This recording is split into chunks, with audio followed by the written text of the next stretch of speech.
ఫ్రిడ్జ్లకెళ్ళి చల్లటి నీళ్లు తాగుడు, కూల్ డ్రింకులు, జ్యూసులు గుంజుడు, షర్పతులు, కొబ్బరి బొండాలు, చెరుకు రసాలు తాగి జరంతా నిమ్మలవాడు.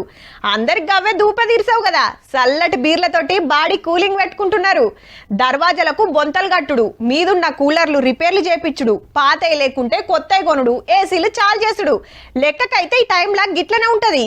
కానీ ఇది రూపాయికి ఒక దిక్కే, ఇంకో దిక్కు ఎట్లుందంటే పగటిలి ఎండ, రాత్రికి చలి, పొద్దంతా ఉక్కపోత, మాపటిలి ముడుచుకునుడు. పొద్దుగాల 5 నెంబర్ మీదున్న ఫ్యాను అర్ధం రాత్రి దాటినాక 1 మీదకొస్తుంది. తెల్లంజామున మొత్తం బందే. ఎండాకాలంలో చలికాలం లెక్కనే ఉండది.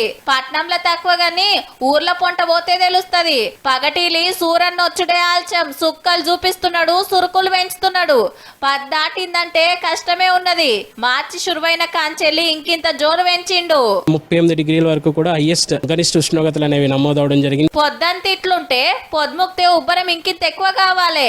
కానీ పరిస్థితి రివర్స్ ఉన్నది. మంచిగా చల్లగాలి దోలుతుంది రోడ్ల మీద.